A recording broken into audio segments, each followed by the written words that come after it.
اور تم جہاں سے نکلو نماز میں اپنا منہ مسجد حرام کی طرف کر لیا کرو، بے شبہ یہ تمہارے پروردگار کی طرف سے حق ہے، اور تم لوگ جو کچھ کرتے ہو اللہ اس سے بے خبر نہیں۔ اور تم جہاں سے نکلو مسجد حرام کی طرف منہ کر کے نماز پڑھا کرو، اور مسلمانوں تم جہاں ہوا کرو اسی مسجد کی طرف رخ کیا کرو۔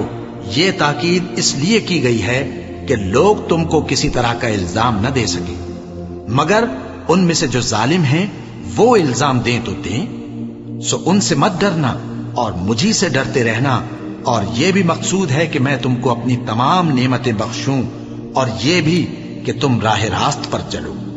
جس طرح من جملہ اور نعمتوں کے ہم نے تم میں تمہیں میں سے ایک رسول بھیجے ہیں جو تم کو ہماری آیتیں پڑھ پڑھ کر سناتے اور تمہیں پاک بناتے اور کتاب یعنی قرآن اور دانائی سکھاتے ہیں اور ایسی باتیں بتاتے ہیں جو تم پہلے نہیں جانتے تھے۔ سو تم مجھے یاد کیا کرو، میں تمہیں یاد کیا کروں گا، اور میرا احسان مانتے رہنا اور میری ناشکری نہ کرنا۔ اے ایمان والو، صبر اور نماز سے مدد لیا کرو، بے شک اللہ صبر کرنے والوں کے ساتھ ہے۔ اور جو لوگ اللہ کی راہ میں مارے جائیں ان کی نسبت یہ نہ کہنا کہ وہ مرے ہوئے ہیں، وہ مردہ نہیں بلکہ زندہ ہیں، لیکن تم کو شعور نہیں۔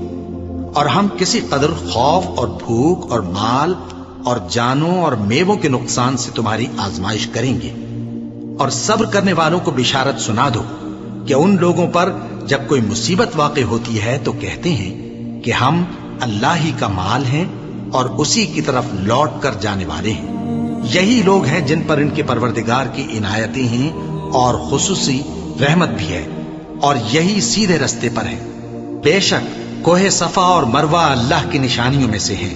تو جو شخص خانہ کعبہ کا حج یا عمرہ کرے اس پر کچھ گناہ نہیں کہ دونوں کے درمیان چکر لگائے،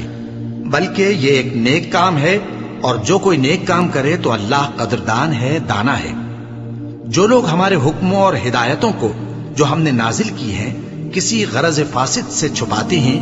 باوجود کہ ہم نے ان کو لوگوں کے سمجھانے کے لیے اپنی کتاب میں کھول کھول کر بیان کر دیا ہے،